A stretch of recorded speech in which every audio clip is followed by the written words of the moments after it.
Bonjour et bienvenue dans Aux Avant-Postes, l'émission qui cherche un sens au chaos du monde.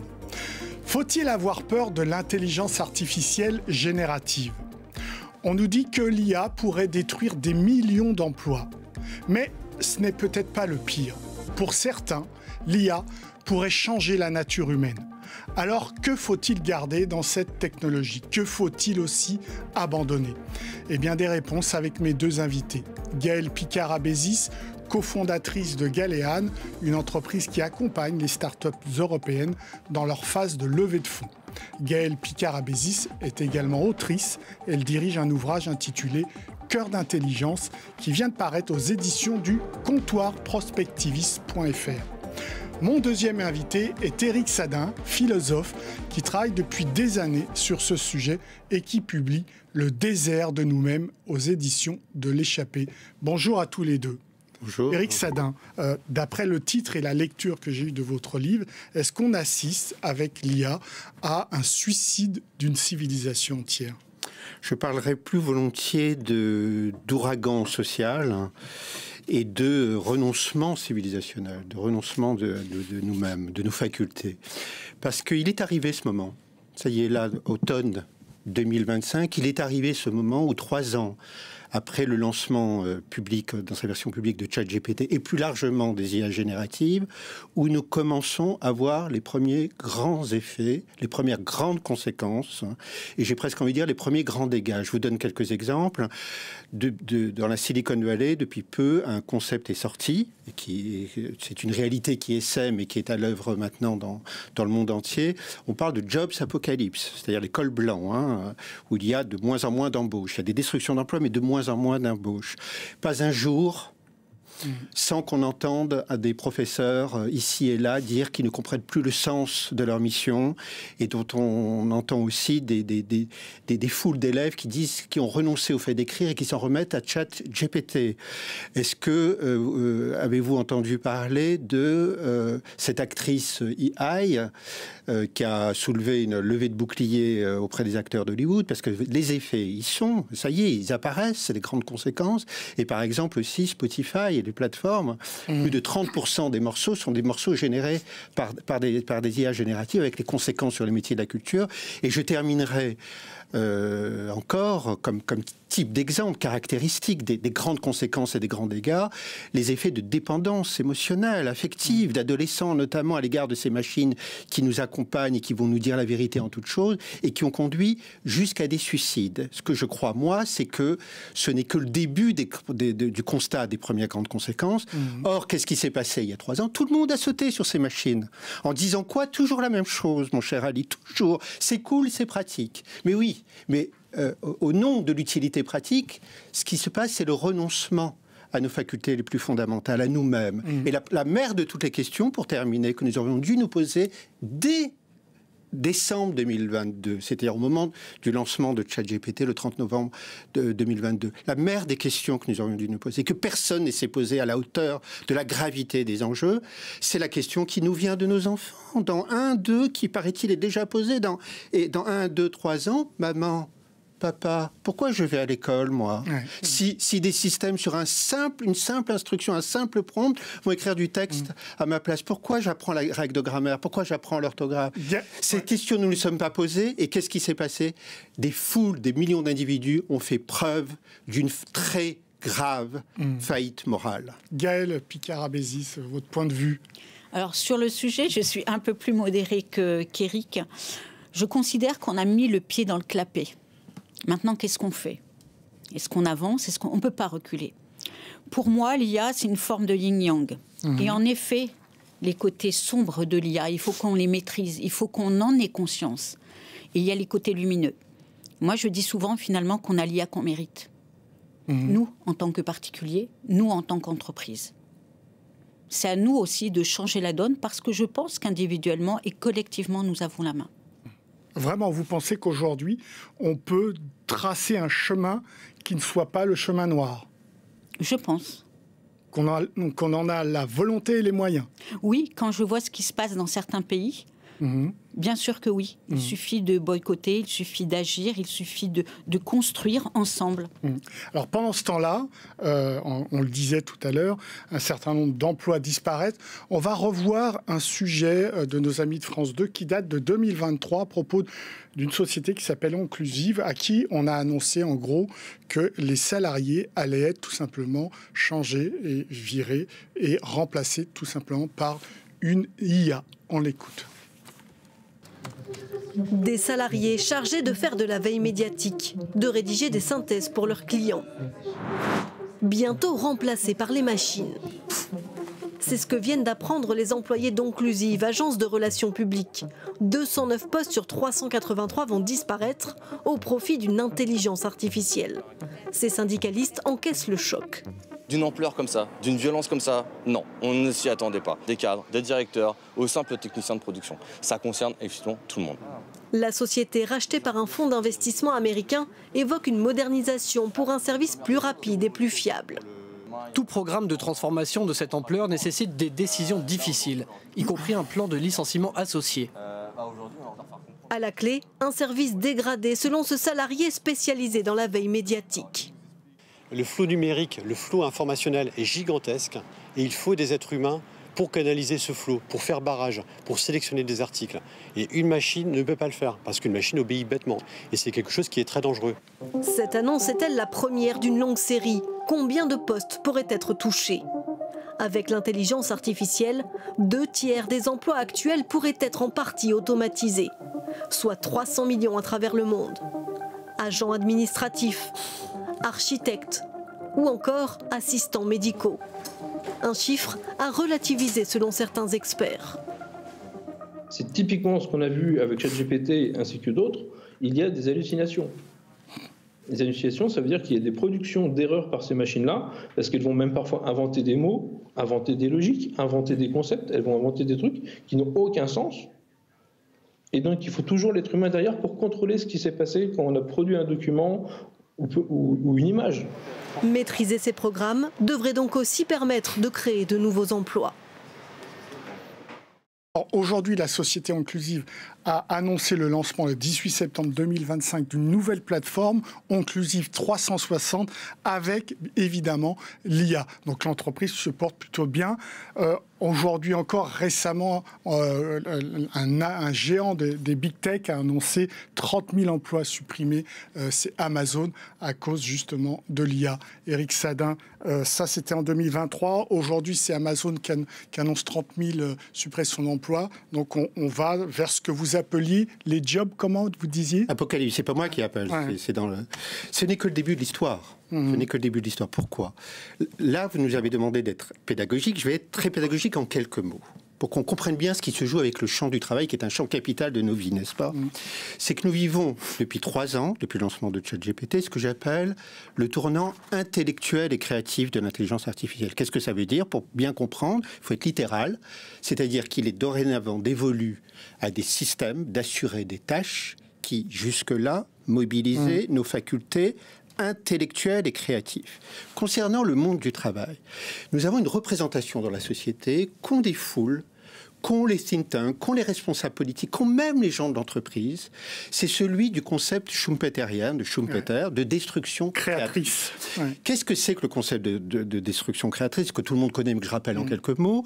C'était cet économiste et philosophe qui, il y a, dans les années 30, donc il y a presque socialiste, a théorisé le fait que certains développements technologiques entraînaient des destructions d'emplois pour voir la création de nouveaux emplois et donc des reversements de métiers vers des nouveaux emplois. Sa théorie, c'est vérifié tendanciellement, généralement au cours des décennies et particulièrement au tournant des années 80. Sur les nouveaux emplois, évidemment. Sur les destructions et sur les nouveaux emplois, notamment l'industrie automobile, la robotisation. Vous savez, au tournant des années 80, il y a eu destruction d'emplois, notamment à haute pénibilité, donc c'était pour la bonne cause, et soit mise à la retraite, soit reversement vers des nouveaux métiers et des emplois de service. Alors, et c'est là la dernière partie de ma démonstration, vers des emplois de service. Aujourd'hui, dans la plupart des pays, dans le monde, entre 70 et 80 des métiers sont des emplois de service. Et qu'est-ce qui caractérise les emplois de service? Pour la plupart d'entre eux, je reviens à ma petite tête, c'est qu'il mobilise pour la plupart d'entre eux nos facultés intellectuelles et créatives. Et voilà des systèmes qui, à des vitesses infiniment supérieures à nos capacités humaines, opérant des tâches prétendument plus fiables que nous et à terme à moindre coût, vont assurer l'ensemble de ces tâches. Comment ne pas voir l'ouragan qui vient? Or, nous ne le voyons pas parce que nous continuons à avoir des représentations qui sont fondées sur ce concept-là. Or, ça y est, l'ouragan commence à... Il y a destruction, mais il n'y a pas création, Gaël Picard-Abézis.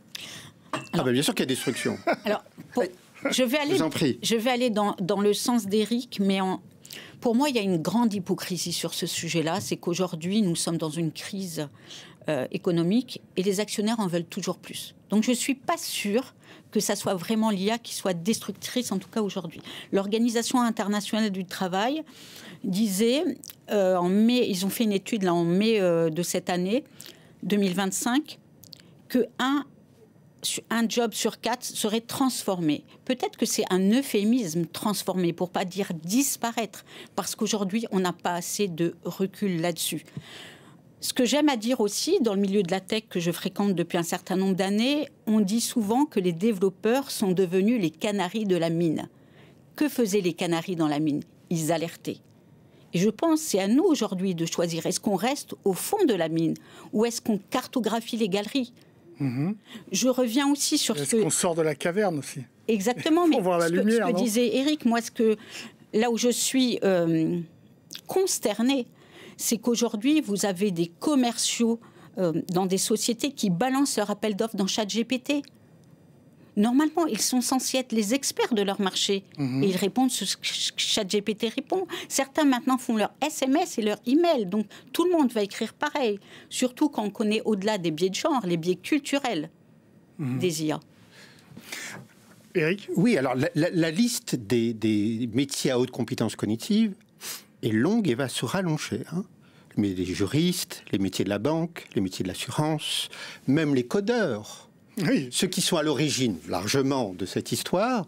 Il y avait un témoignage d'un patron de la Silicon Valley. Il dit, ici la branche sur laquelle ils sont. Absolument. Pourquoi je vais embaucher un codeur alors que des systèmes peuvent faire en 15 secondes ce qu'ils feraient en une journée? Et aussi de tous les métiers de la culture. Parce qu'on parlait de destruction créatrice.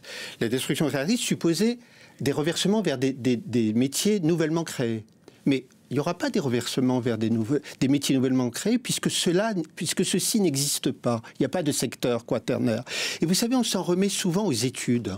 On dit des études disent. Mais la question, quand on parle d'études, j'ai écrit un texte, j'ai écrit toute une partie de mon livre. Mais c'est qui parle? En général, c'est des études qui dépendent de banques et d'assurances, qui ont une vision du monde très particulière, fondée du travail, fondée sur la technologisation. Alors, ils sont là, les biais, en réalité. C'est pas les études qu'il faut voir, c'est structurellement ce qui se passe. C'est-à-dire ces machines à qui il est dorénavant dévolu d'assurer toutes ces tâches-là.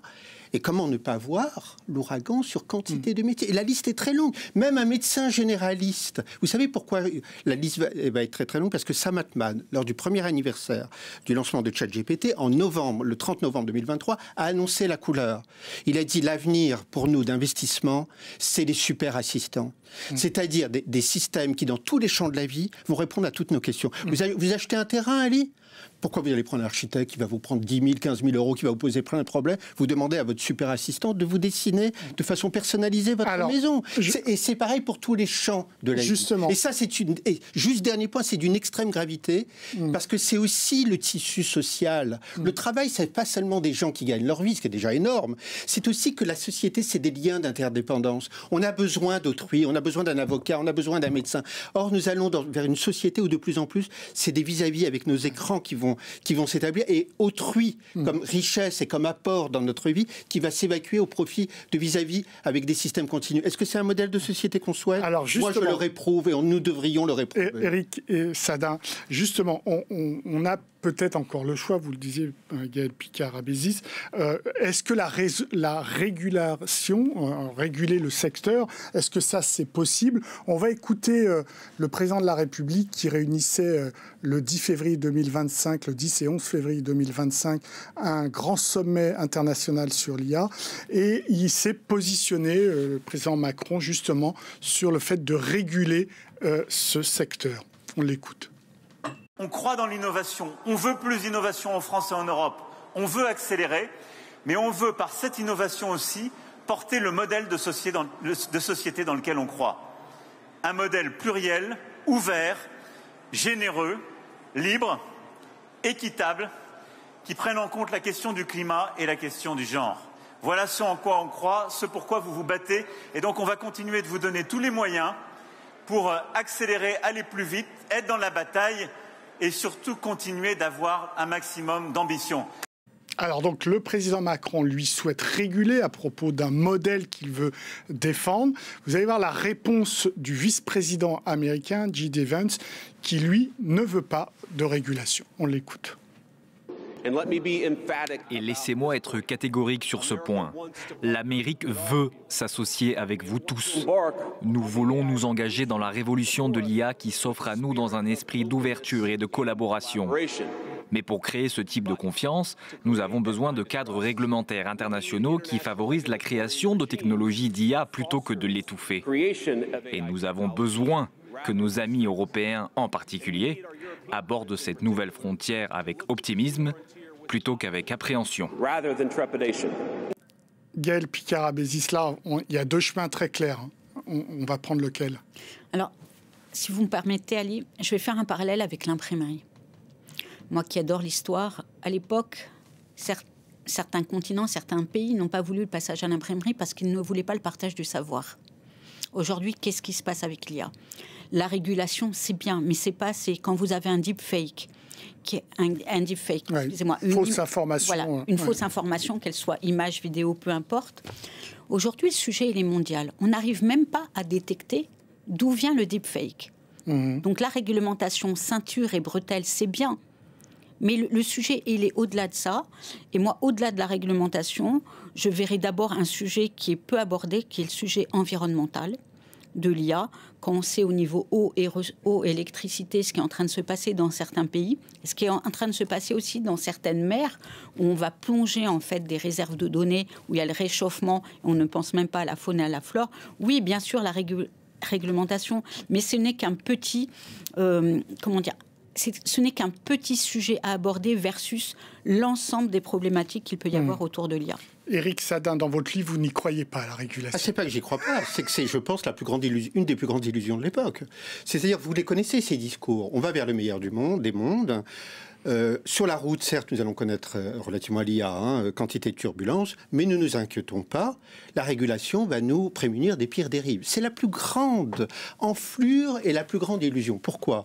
D'abord parce qu'on s'imagine que le régulateur, le législateur, il est paré d'une sorte de virginité avec une conscience qui va nous prémunir donc des pires dangers. Non, d'abord, souvent le régulateur, moi je donne souvent des conférences auprès de politiques, ils n'y connaissent rien.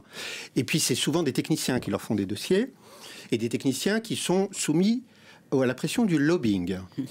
Donc, en général, les lois ne sont fondées qu'en vue de développer l'économie du numérique et l'économie de l'intelligence artificielle avec quelques petits garde-fous d'accessoires. Parce qu'en général, vous l'avez remarqué, et nos auditrices et nos auditeurs, enfin les téléspectateurs l'ont aussi remarqué, quand on parle de régulation, c'est toujours sur la même équation. On dit avantage, supposé et risque.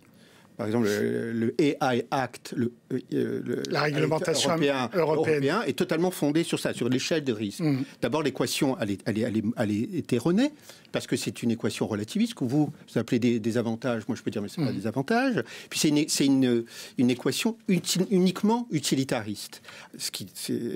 Les deux équations que nous devrions nous poser, c'est est-ce qu'on a la main ou est-ce qu'on n'a pas la main? Et donc, je vous dis par exemple, les entrepôts Amazon, où on voit des manufacturiers guidés par des systèmes d'IA, ils ont des capteurs, des systèmes d'IA qui leur disent d'aller chercher tel produit dans telle armoire pour le déposer à telle vitesse dans telle palette, sont guidés par des systèmes d'IA qui les réduisent à des robots de chair et de sang, leur privant de toute dignité et d'intégrité. Est-ce qu'on a la main ou on n'a pas la main? On n'a pas la main, c'est totalement inacceptable. Est-ce que vous avez vu un seul régulateur dans le monde entier se pencher sur les méthodes managériales qui sont à l'œuvre dans le monde du fait des IA génératives et des IA? Jamais, parce que l'équation est mal posée. Mais il y a une autre équation qui devrait être posée dans la régulation. Et ça, je l'ai théorisé. Et ça me semble extrêmement important. C'est est-ce que ces systèmes respectent les principes fondamentaux qui sont les nôtres, ou est-ce que ça les bafoue? Si ça les respecte, c'est pas un problème. Si ça les bafoue, ça devrait être interdit. Moi, j'ai fait une liste de 5, c'est pas compliqué, 5 principes fondamentaux que nous devrions tenir coûte que coûte, au risque de perdre notre âme, de perdre ce que nous sommes.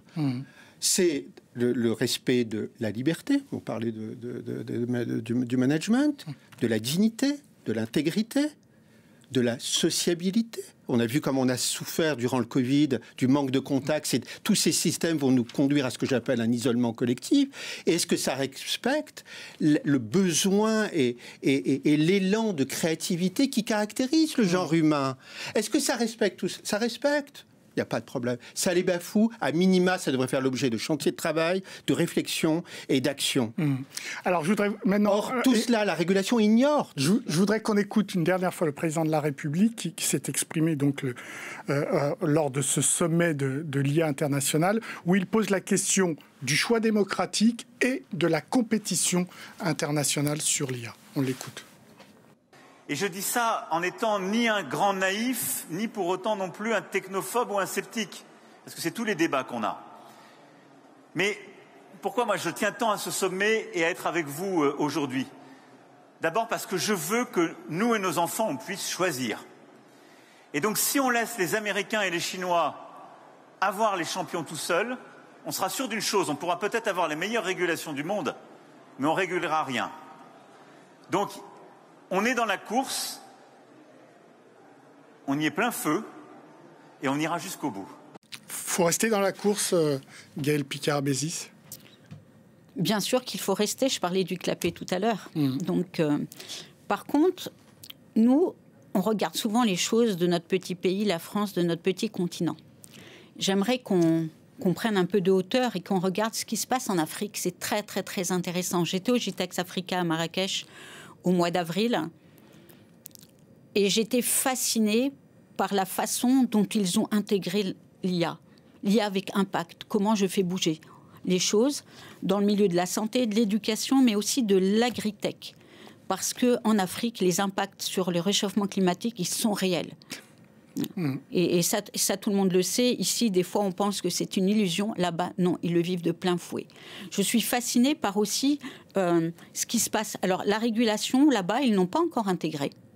Ils essayent de puiser le meilleur tout en ayant connaissance de ce dont a parlé Eric, de tous les biais qu'ils peuvent avoir, puisqu'ils les vivent de plein fouet avec toutes ces IA qu'on utilise, qui sont majoritairement américaines. Mais aussi, il y a par-ci, par-là, des maisons de l'IA qui deviennent une maison du citoyen. Je citerai celle d'Oujda, qui est une initiative de l'université Mohamed Ier au Maroc, justement, qui est ouverte, que ce n'est pas de l'entre-soi, de gens qui parlent d'IA entre eux, qu'ils connaissent le sujet, non. Elle est ouverte au public, elle est ouverte aux professionnels, parce qu'il faut aussi penser à toutes ces entreprises qui n'ont pas les moyens, qui ne savent pas qu'il faut former.